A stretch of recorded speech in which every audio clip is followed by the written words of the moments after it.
परेशान है? आखिर कौन लोग हैं जो आपको परेशान कर रहे हैं? सर एडवोकेट हैं और बख्शी मोड़ा का है, मोहम्मद आसिफ नाम है उसका। अब अपने आप को बताता है कि कहते हैं मैं आसिफ का आदमी हूँ, उस अतीक का आदमी हूँ। अब वो आसिफ अतीक का आदमी है नहीं है मैं नहीं जानती। वो सीवी को रायपुर से ही उठवा लेंगे, चुपचाप चलो बैठ के साइन करवा लिए। उसके बाद में 3 चेक दिया 5-5 लाख का, उसको लगाने के लिए बोला, और उसके बाद में वो कैश ले लिया। इन लोग का काम यही है सर। अब हम लोग कहाँ से बोलते हैं पैसा कहते हैं तो तुम लोग लिए हो सर। अब वो क्यों लगाए, क्या उनकी स्थिति वो ही जान रहे होंगे। 24 फरवरी को जिस प्रकार से उमेश की हत्या हुई, सुलेमसराय में खुलेआम एक शूटआउट हुआ जिसमें गोलियों और बॉम्ब से हमला किया गया और उमेश पाल की मृत्यु हो गई। इस मृत्यु के बाद सरकार अलर्ट मोड में आई और उसके बाद शुरू हुआ इस शूटआउट में शामिल लोगों के खिलाफ योगी सरकार की कड़ी कार्रवाई। नमस्कार, अस्सलाम वालेकुम, मैं रोशन खान आपका फिर से स्वागत करता हूं द इंक न्यूज़ पे। दोस्तों, आप जानते हैं जिस प्रकार से उमेश पाल की हत्या हुई उसके बाद ये बहुत चर्चित केस रहा उत्तर प्रदेश में। उसके बाद उत्तर प्रदेश की सरकार ने ताबड़तोड़ कार्रवाइयाँ शुरू कर दी और उसके बाद हमने देखा किस प्रकार से एनकाउंटर्स हुए, किस प्रकार से उन अपराधियों के घरों के ऊपर बुलडोज़र चलना शुरू हुआ। लेकिन आज मैं इन चीज़ों की बात नहीं करूंगा, एक ऐसी चीज़ की बात करूंगा जो उस वक्त देखने को मिला जब पीटीए का दस्ता, पुलिस अधिकारी और प्रशासनिक अधिकारी पहुंचे 60 फीट रोड करेली पे, जहां पर कि कहा जाता है कि अतीक अहमद का एक करीबी सफदर अली का मकान ध्वस्त होना था। वहां पर हमने देखा जिस प्रकार से मीडिया के सामने एकाएक एक औरत आई और उसने अपना दुखड़ा रोना शुरू किया। तमाम मीडिया वालों को लगा कि चलो सुनते हैं कि क्या हुआ। तो उस महिला ने, जिसने कि अपना नाम श्वेता बताया था, उसका ये दावा था कि उसके हस्बैंड कुछ नहीं करते हैं और उनकी एक प्रॉपर्टी है नूरुल्लाह रोड पर, और उस प्रॉपर्टी को अतीक अहमद के गुर्गे जोर जबरदस्ती से धोखा देकर कब्जा कर लिया है। श्वेता की ये बात सुनने के बाद तमाम मीडियाकर्मी इस बात पे चर्चा करने लगे। उसने क्या कहा वो तो आप देखेंगे ही। साथ में उसने बहुत बड़ा इल्ज़ाम लगाया पुलिस पर भी कि करेली पुलिस भी मिली हुई है, और वो बार बार वो महिला एक व्यक्ति का नाम ले रही थी जिसका नाम मोहम्मद आसिफ है, जो कि एक वकील है और श्वेता के हिसाब से वो अतीक अहमद का बहुत ख़ास आदमी है। तभी से हमने सोचा ये कोई बहुत बड़ा मामला हो सकता है, इसकी जानकारी ली जाए। तो हम पहुंचे जिला कचहरी प्रयागराज। वहां गए तो पता चला आज ही वहां पर वकीलों ने एक हड़ताल की हुई थी। क्यों हड़ताल की थी? हड़ताल की वजह भी यही थी क्योंकि श्वेता ने जिस व्यक्ति के खिलाफ आरोप लगाया था, मोहम्मद आसिफ, वो कचहरी का वकील है और उसके ऊपर लगे आरोप से वहाँ के जितने भी अधिवक्तागण हैं बहुत गुस्से में थे और उनका ये कहना था कि ये सरासर गलत आरोप है। मोहम्मद आसिफ अतीक अहमद से कोई संबंध नहीं है। और यहाँ तक जानकारी मिली कि अतीक अहमद के खिलाफ एक महिला जो कि गवाह है राजू पाल हत्याकांड में, उसका वो भतीजा है। और ये दिलचस्प रहा उनकी बातें सुनने के बाद। और क्या हमने बातें की मोहम्मद आसिफ से और वहाँ के अन्य अधिवक्तागण जो कि पदाधिकारी रह चुके हैं बार एसोसिएशन के। उसके बाद आप खुद ही डिसाइड करिएगा कि आखिर इसमें कौन बड़ा है, कौन छोटा है, कौन अपराधी है, कौन नहीं है। श्वेता कितना सच बोल रही थी, यही जानते हैं, आगे देखिए। तो हमारे साथ इस वक्त मोहम्मद आसिफ हैं जिनके ऊपर श्वेता ने आरोप लगाया था कि उसकी जो प्रॉपर्टी है नूरुल्लाह रोड पर, उसको मोहम्मद आसिफ नाम का व्यक्ति है जो कि अतीक अहमद का करीबी है और जोर जबरदस्ती करके उसकी प्रॉपर्टी कब्जा की थी। हमारे साथ मोहम्मद आसिफ हैं। आसिफ साहब बताइए, आपके ऊपर जो एलिगेशंस लगाए हैं उसके बारे में थोड़ा सा बताइए। जो हमने देखा आप लोगों के द्वारा जो भी वीडियो चल रहा था मीडिया में, उसको देखने के बाद हमको ये लगा कि ये श्वेता शर्मा नई मतलब एक औरत है, मोनिस की बताई जा रही है, जो कि हम ज़्यादा जानते नहीं इसके बारे में। ऑलरेडी उस ज़मीन के मसले में खुर्शीद अहमद और मोनिस जासिम ने एग्रीमेंट रजिस्टर्ड कर रखा है, जिसके बदले में हमसे पैसे ले चुके हैं। लेने के बाद कुछ महीने मतलब 2-4-6 महीने के बाद ये महिला बीच में आती है। आने के बाद हम पे फर्जी तरीके से वेरिफिकेशन लगाई जा रही है कि मैं सांसद अतीक अहमद का आदमी हूँ। इसलिए मैं सांसद अतीक अहमद के बारे में थोड़ा आपसे बता दूं कि हमारा उनसे दूर दूर तक कोई वास्ता नहीं है। अगर आप हमारे बारे में शासन या प्रशासन पता करना चाहे तो बक्सी मोड़ा जाके पता कर ले। प्रेजेंट टाइम में मेरा घर बक्सी मोड़ा में है। वहाँ पास एक हमारा मतलब राजू पाल हत्याकांड के मुख्य गवाह रुखसाना बेगम है, उनके मैं भतीजा भी हूँ। ये जांच में अगर क्लियर भी हो जाएगी, कोई उसमें दो राय नहीं है। दूसरी चीज़ें, सारे मुकदमे कोर्ट में चल रहे हैं, जिसमें ये औरत जिसका नाम श्वेता शर्मा बताया जा रहा है, ये हमको ब्लैकमेल कर रही है। कभी कहती है 376 में फंसा देंगे, कभी कहती है कि आप मकान छोड़ दो, हमको 50 लाख रुपए दो। हमारे पास कुछ वीडियो और कुछ रिकॉर्डिंग है इसकी, कहें तो मैं इजाज़त दें, मैं आप लोगों को सेंड कर दूं। मैं जो आप लोग को इस मसले में जितनी जानकारी अगर मुझको मेरे तक आई है, मैं सारी चीज़ देने के लिए तैयार हूँ। ठीक है, तो उस मकान पे आपका कैसे हक है, क्या हुआ, वो थोड़ा सा बताइए। जो सच्चाई आपको पता है वो बताइए। ये अगस्त में सौदा होता है मकान का, 2022 में, सन 2022 में। मोनिस, जासिम और खुर्शीद तीनों लोग आते हैं, बात होती है। ये तीनों कौन हैं, इनके बारे में थोड़ा सा बताइए। खुर्शीद अहमद की ये भांजे हैं, मोनिस और जासिम। अच्छा। और जासिम जो कि हमारे साथ में था, अच्छी से सलाम दुआ थी। अब जासिम के ऊपर भी इन लोगों ने मुकदमा प्रेशर में दर्ज करवा दिया है। करवाने के बाद जासिम से मुलाकात होती है तो जासिम कहते हैं कि भाई मेरा नाम मुकदमे में आ गया 420 में, या जो भी मुकदमा लगा है, अभी जानकारी भी हमें नहीं है उसमें। तो इन लोग कहते हैं जासिम से कि आप हमारे तरफ आ जाइए तो हम मुकदमा हटवा देंगे आपका।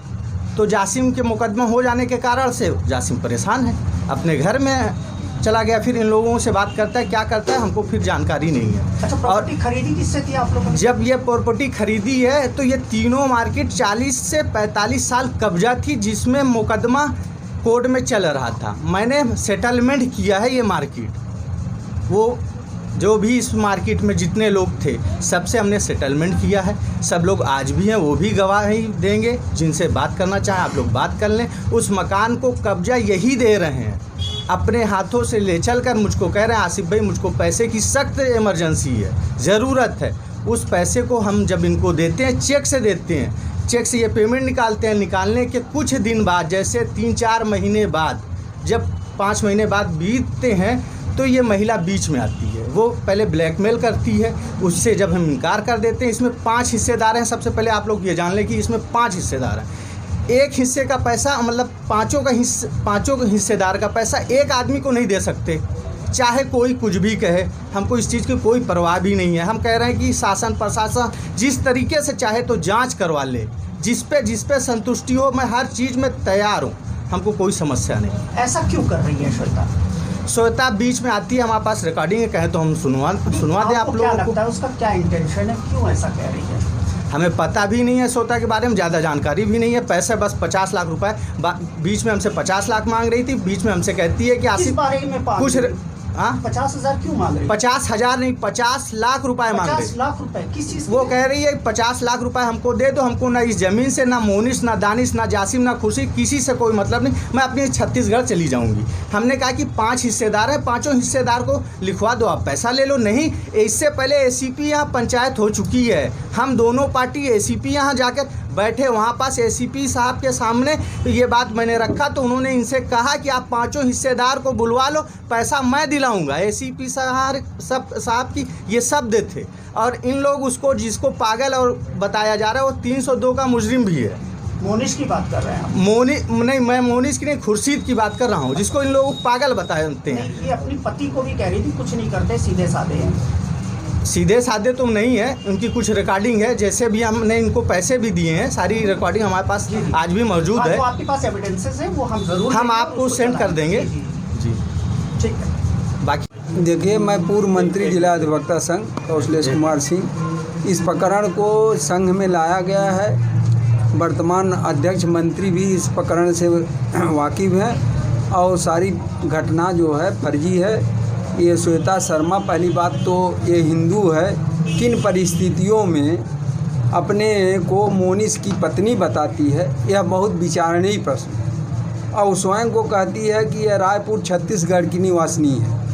अब ये मोनिस से कब इसका संपर्क हुआ, कैसे ये पत्नी बनी, यह भी सोचनीय प्रश्न है। और जहाँ तक इस मकान के, नूरुल्लाह रोड के मकान की बात है, उसमें अवैध रूप से कब्जा था। मोनिस और लोग नहीं खाली करा पाए, इसके बाद उसको बेचने का सौदा किए तो हमारे बदर काउंसिल जो है आसिफ और रणविजय सिंह ने उस मकान का पैसा तय हुआ कि इतने में खरीद देंगे। रजिस्टर्ड एग्रीमेंट सब लोग सहमति से आकर के यहाँ रजिस्ट्री ऑफिस में रजिस्टर्ड एग्रीमेंट किए। हम लोगों ने देखा है एग्रीमेंट। रजिस्टर्ड एग्रीमेंट फर्जी नहीं होता, कोई अपहरण करके नहीं ले जाता। करीब 6-7 महीने पहले रजिस्टर्ड एग्रीमेंट हुआ है। अगर किसी तरह से अपहरण हुआ था, कोई बात थी, तो उसको तत्काल उठाना चाहिए था। इस तरह का किसी प्रकार का कोई विवाद नहीं पैदा हुआ। ये श्वेता शर्मा जो है अपने को फर्जी पत्नी बन करके धन हड़पने की नीयत से आसिफ भाई को बार्गेनिंग किया कि जो पैसा इन लोगों को न दे करके मुझको दीजिए, मैं जो है मकान इन लोगों से लिखवा दूंगा। इन्होंने कहा कि नहीं, जितने हिस्सेदार हैं सब को मैं ऑनलाइन पैसा या बैंक से द्वारा दूंगा, आपको कोई पैसा नहीं दूंगा, क्योंकि जिसका हिस्सा है मैं उसको पैसा दूंगा। आपका कोई हिस्सा इस मकान में नहीं है और न ही आप मोनिस की लीगल पत्नी हैं। इन परिस्थितियों में मैं आपको पैसा नहीं दे सकता। जब उनको पैसा नहीं मिला तो उन्होंने फर्जी जो है मीडिया को आधार बनाते हुए, इनको अतीक अहमद से संलिप्त बताते हुए मीडिया में मामला हाइड किया, जिससे जो है प्रशासन ने गलत FIR हमारे बदर काउंसिल को ऊपर लिखवा दिया है। इसकी हम लोग भर्त्सना करते हैं और होली बाद जो है इस FIR के बारे में अधिकारियों से मिल करके श्वेता शर्मा के खिलाफ़ खुद FIR कराई जाएगी कि ये लव जिहाद जैसे प्रकरण को इलाहाबाद में पैदा करने के लिए छत्तीसगढ़ से यहाँ आई है। इसका कनेक्शन हो सकता है कि किसी आतंकवादी संगठन से हो। ये सही श्वेता शर्मा है कि नहीं है, इसका प्रशासन पता लगाए। हम लोग अभी थोड़ा व्यस्त हैं। होली के बाद जो है हमारे अध्यक्ष वर्तमान गिरीश तिवारी, मंत्री विद्या वारिद एवं प्रशासन से अन्य पदाधिकारी मिल करके सारी स्थिति बदर काउंसिल के बारे में अवगत कराएंगे। और मुझे आशा है कि ये श्वेता शर्मा जो है फर्जी महिला है और ये इसी तरह के लोगों को फंसा करके शोषण और दोहन करती है। इस अपने विचार में सफल नहीं हो पाएगी। इसका संघ विरोध करेगा। फर्जी FIR जो हुई है उसके बारे में विरोध करके अधिकारियों से स्थिति स्पष्ट की जाए। मैं कौशलेश कुमार सिंह, पूर्व मंत्री, जिला अधिवक्ता संघ, इलाहाबाद।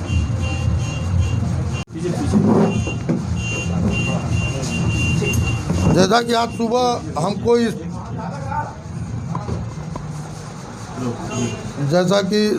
आज मुझे इस प्रकरण की जानकारी हुई।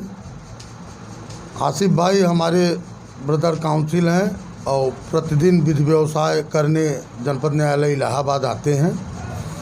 सुबह इस बात की जानकारी हुई कि आसिफ भाई के विरुद्ध कोई एक छत्तीसगढ़ की महिला है श्वेता शर्मा, जो अपने आप को मोनिस की पत्नी बताती है और शायद मोनिस, खुर्शीद और एक व्यक्ति हैं जिनके से हमारे ब्रदर लायर का एक संपत्ति का जो है सौदा हुआ, जिसका रजिस्टर्ड एग्रीमेंट भी हो गया है, जिसके प्रतिफल के रूप में इन्होंने जो भी पैसा संदाय किया वो बाई अकाउंट संदाय किया।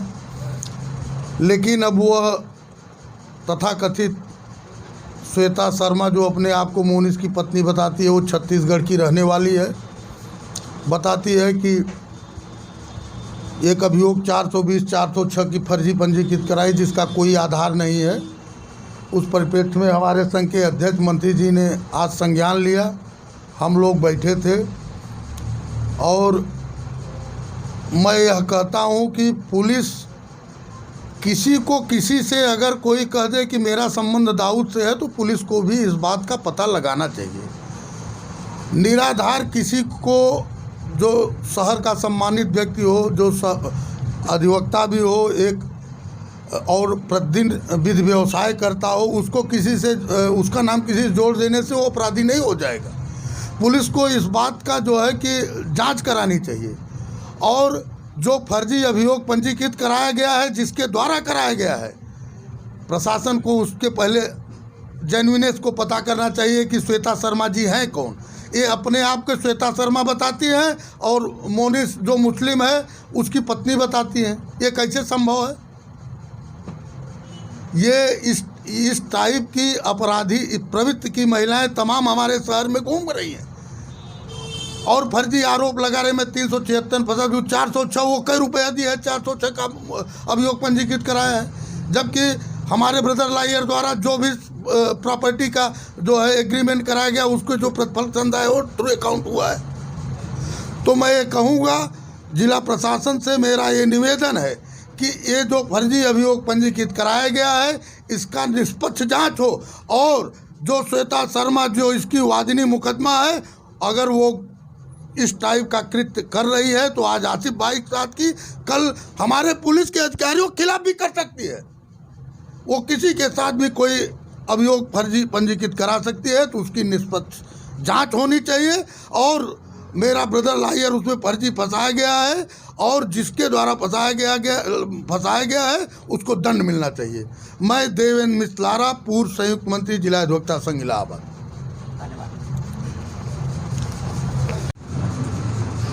आज जिला कचहरी के अधिवक्ताओं ने एक हड़ताल की थी, किस संबंध में हड़ताल थी, थोड़ा सा बताइए। हमारे ब्रदर लायर हैं मोहम्मद आसिफ, बड़े भाई रणविजय सिंह, इन लोगों के विरुद्ध फर्जी ढंग से करैली थाने में सांसद अतीक अहमद से नाम जोड़ते हुए एक फर्जी FIR कराई गई है। एक छत्तीसगढ़ से तथाकथित मोनिस की पत्नी अपने आप को बताती है श्वेता शर्मा, जो कि इन लोगों से प्रॉपर्टी के बेस पे जो प्रॉपर्टी के ओरिजिनल मालिक हैं उन लोगों को रकम न दे के इन अपने के लिए रकम मांगी जा रही है कि मुझको रकम दे दी जाए, मैं ये मकान आपको रजिस्ट्री करवा दूंगी। तो इन लोगों द्वारा मना करने पे ये महिला फर्जी मुकदमे में फंसाने की धमकी दिया और इसी सिलसिले में शहर में एक घटना हुई उमेश पाल हत्याकांड। तो शासन द्वारा अपराधियों के विरुद्ध अभियान चलाया गया। उसी अभियान का फ़ायदा उठाते हुए श्वेता शर्मा मौके पे पहुंच के मीडिया के सामने मीडिया को गुमराह करते हुए कि मैं मोनिस की पत्नी हूं, जबकि इसका कोई रिकॉर्ड ये कहीं पेश नहीं कर सकती कि मैं कैसे मोनिस की पत्नी हूं।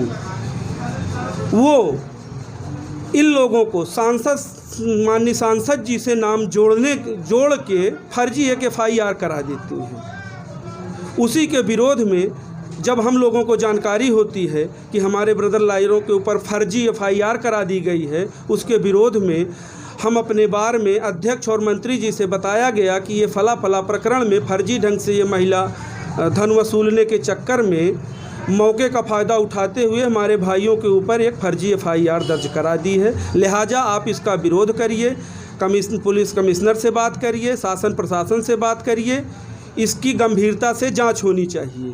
इसका ज्ञापन आप लोगों ने किसी अधिकारी को दिया है? हम लोगों ने कमिश्नर साहब से संपर्क करने की कोशिश किया, व्यस्तता होने के कारण वो हम लोगों को टाइम नहीं दे पाए। वो बोले कि आपके प्रकरण में हम होली बाद इसको देखेंगे।